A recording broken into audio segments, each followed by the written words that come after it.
Welcome back to MotoringBox. I'm Sean McKellar and we are back with the AU Fairmont Turbo project.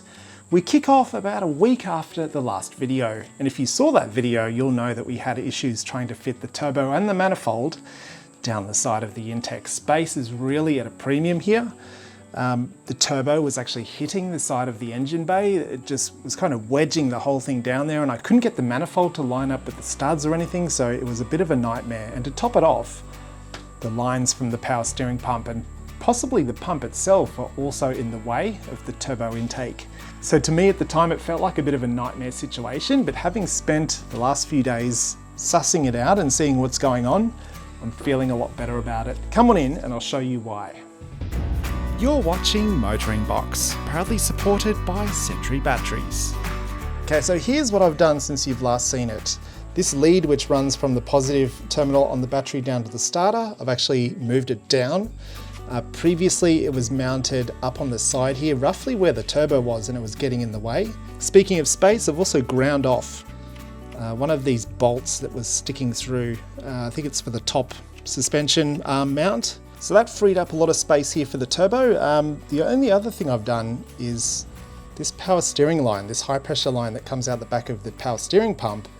If you have a look at this footage here, was right in the way of the turbo inlet. I sort of thought to myself, let's try and bend this out of the way. So I bent this fitting down here and I loosened this connector here and just rotated this whole thing. It used to sort of come out here like this. It now has rotated around and it now sort of ducks down this way towards the engine block and then down past the engine mount.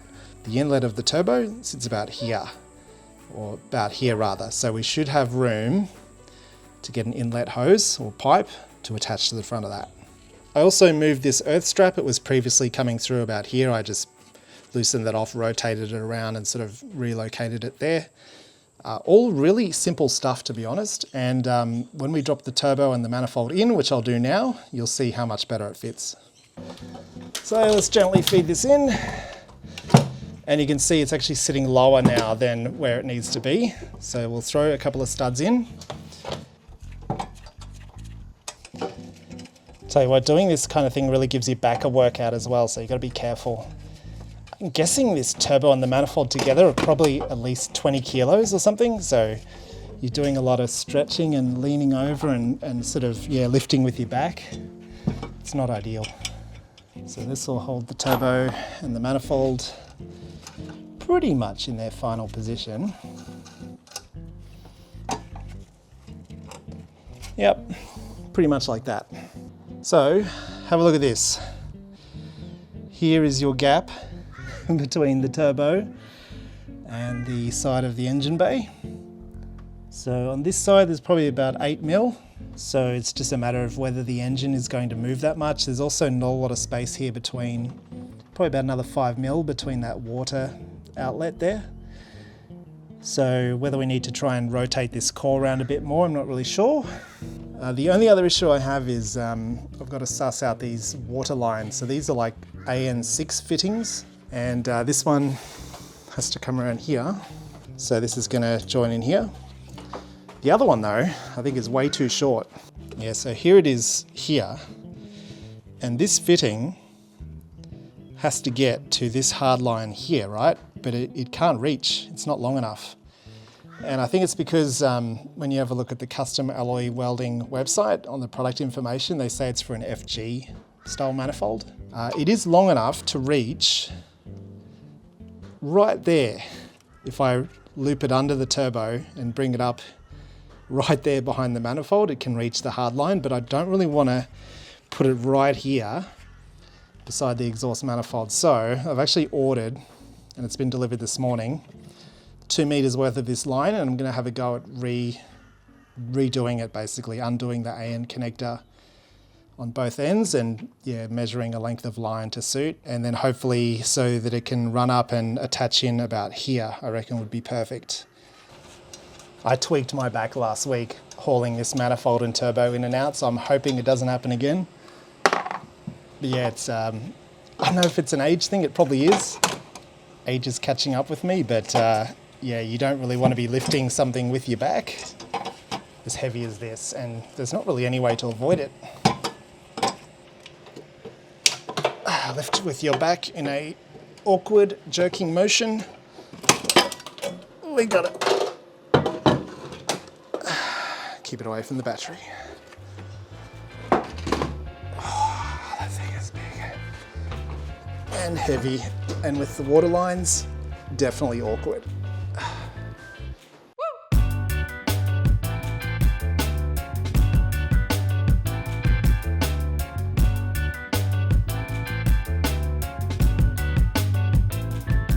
Now here's the deal, boys.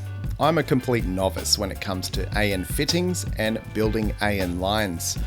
But even so, after a YouTube video tutorial, I just jumped in the deep end and started having a go at trying to fix these lines. So there's a short line and a long line, and basically the short line is too short, so I thought maybe we can cut down the long line to make a slightly longer short line.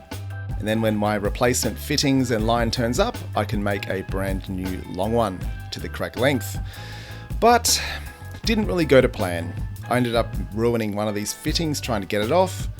The fittings were jammed together and I had no way to separate them. I'm not going to go into details here just because I'm not an expert. If you want to know everything about AN lines, hit up YouTube. There are plenty of tutorials. Right guys, a few days have passed. I'm unfortunately sick now, so I don't know if you can hear the difference in my voice. But I skipped over a lot of that line fitting with the AN connections just because I'm not an expert with these, and I actually screwed up part of the fitting here. There's a PTFT style line. It's like a, I don't know, it's got like this plastic liner, and you need this little alloy sort of cap that goes on the end of the line and then goes onto the fitting. It's jammed on there and I've kind of marred it up trying to get it off. So I've got some new fittings on order. They're going to turn up today. So I've been unable to finish the water supply line. I've got it half done, just need a fitting to finish it off. But the return line is complete and I've got it installed down here, but the length is much better. Here it is here, and there's the hard line that it needs to go to. So yeah, that length is pretty much perfect. I've got it too long, but you know, it gives you a bit of wiggle room to get that fitting exactly where you want it. With the intake side of things, we've had some progress as well. I've actually made up like a little bracket here. Just from Bunnings, you can get like, I think it's 20mm black flat bar alloy. I still need to give it a paint and finish it. It still looks a bit rough at the moment, but it is actually holding this crossover piece really well on this side. And for the other side of the intake, I've got some progress as well. I've got this fitting here that goes on the airbox, but even with that in place, this B-series pipe is just a bit short. Thankfully, thanks to one or two of you guys in the comments, possibly more, I've got a territory pipe. I don't know if this is from an SZ or what, but it is a much better fit. If anything, it might need to compress slightly, but thanks to all of this rib section, you know, it'll do that fine. Pretty much means that this whole intake side is sorted. I've got a block off piece here to delete the blow off valve. There's a breather pipe here that comes from the rocker cover. Might have to try and find a fitting that can plumb it into the intake side, because this used to plumb into the intake on the AU intake, so it'll need to find a way in there. With the airbox as well, I've got a high flow panel filter to drop in, and also want to investigate whether I can cut like a kind of like a B-series under headlight intake like my BA Turbo has. You can't really do an under headlight intake in one of these because the headlights are too tall. There's no space underneath the headlight. But if I can sort of make a duct, cut a hole in this and make a duct that kind of scavenges some of that air that can rush in through the front there, I think that'll be a neat idea. Something that's not critical, but yeah, it's just this snorkel is kind of only big enough for your fingers to go in there. So it's literally, you know, that big. So yeah, that's probably the only restriction in the intake, really, aside from how long the intake is, but look, we can't really avoid that. So yeah, I'm waiting for the fitting to complete the water supply line, but in the meantime, I might see if I can drill into that hard line to get the return back in. I might actually go for this section of the line over here. It needs to be a straight section of line, obviously. This might be easier to drill in this location here. If I wanted to go over here, I'd probably have to take out the power steering pump just to get access. I reckon that's where we need to be, right there. Now this thing has been drained of coolant already, so we can drill out, put a bit of grease on the drill bit, and then we'll shove a vacuum cleaner on there at the end just to try and get out any of the swarf, any of the shavings. With this fitting as well, we just need to work out what size to drill, but look, we'll just stick the O-ring on there and work out what is the diameter on the inside, and then we'll drill it to suit. So about a 7mm drill bit should be about right. I don't have any center punches or anything, so it's just trying to get that going. Got a nice little divot there now. I'll throw some grease on here just to try and catch some of the crap that's going to come off. I'm just going to dip the whole drill bit in there, I think. I reckon a vacuum cleaner is going to suck out the majority of the stuff which is sitting inside anyway.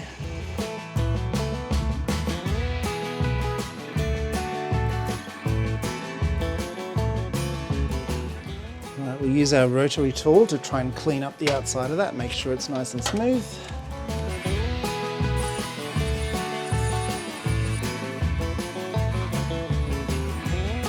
Just use this tiny soft wire wheel, which is nearly worn out, just to smoothen the metal all the way around the hole. Now I've got a wet dry shop vac, which I'm going to try and stick on there and seal it and just suck out a bit of the coolant which is left in the line and anything else which is in there with it.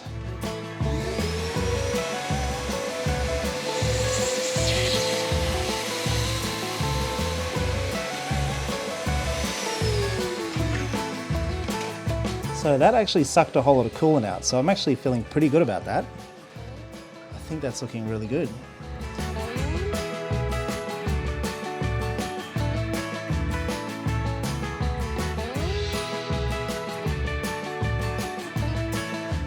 And yes, we won't install this fitting yet, but that is going to go on there quite nicely. Plenty of space between the power steering line and plenty of space for the intake as well. Now excuse the mess, but for the oil to the turbo, I've got this Mamba Banjo Bolt T-kit, which pretty much goes into the, it's for a B series, but it goes into the oil pressure sender location in the block. But then you've got this banjo fitting which can supply oil to the turbo, and then your oil pressure sensor can go in that end there. So this is all, yeah, it's like a BABF FG kit, but I'm under the impression that this will fit the AU as well. One thing I completely forgot about, this engine is obviously a VCT, it has an oil supply. So it's very hard to see, but if we zoom in right down here, you will see there's the oil supply coming out of the block. There is actually a banjo fitting already with this hard line coming out of it. And there's the oil pressure sender right there. So I think I'm going to have to take that sender out and then just screw my attachment into that, leave all this alone, and then yeah, just try and plumb in there. So at the end of all this is going to be 2 banjo fittings on this thing, and then that sender right on the end there. Let me try and do this and then I'll try and show you the end result, because I certainly can't film it. Access is hideous.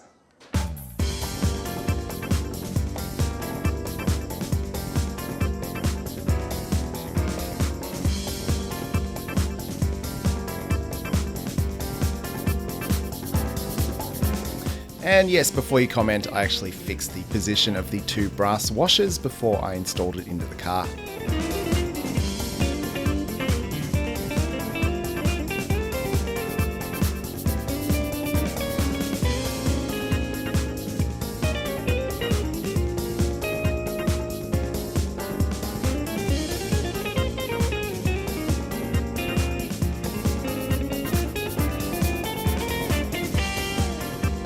Okay, we've got the oil supply installed. Got to run this around to the turbo somehow, but got our new banjo fitting there. The angle that the line comes off it is not ideal, but it did make it easy to do it up with a spanner. And the line is long enough to still reach where it needs to, so I think that's okay. We're gonna have to find out the neatest way to run this one and the water line when it's installed. Make sure it doesn't rub on anything. There's a plastic cover here that goes on the front of the intake, so I'm going to find a way to sort of integrate it into that. So we've got quite a bit of length here on this, so it'll just be trying to find the neatest way to situate it, but yeah, it fits, and we have a bit of length here to sort of, you know, move it around wherever we want it to be, so that's cool.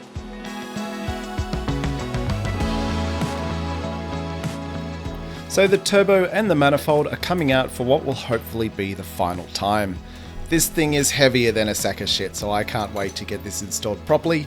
But for now, we're going to run a few final checks, making sure the heat shielding is looking good on the engine mount, making sure all our lines and wiring are out of the way, and then finally, the turbo and the manifold are going in for what will hopefully be the last time. We're using plenty of anti-seize lubricant here on the studs, just so that if heavens forbid we need to take all of this out again, hopefully I can get all of these studs out properly without damaging anything. I'm only going to be installing half of the studs and the nuts at the moment just to hold the turbo and the manifold in place while we start running the water and oil lines. The oil line looks like it's going to run around the front here fairly neatly, and I'm going to see if I can integrate it with the stock plastic covering which sits on the front of the intake. I do think if we fabricate some brackets here which can mount into this plastic panel, I'll be able to hold these lines here fairly neatly. But even as it is, just sitting, resting on the cover, they look pretty good. But for now, we're going to leave things here, so if you want to follow on with this project, do make sure you're subscribed for the next episode of MotoringBox.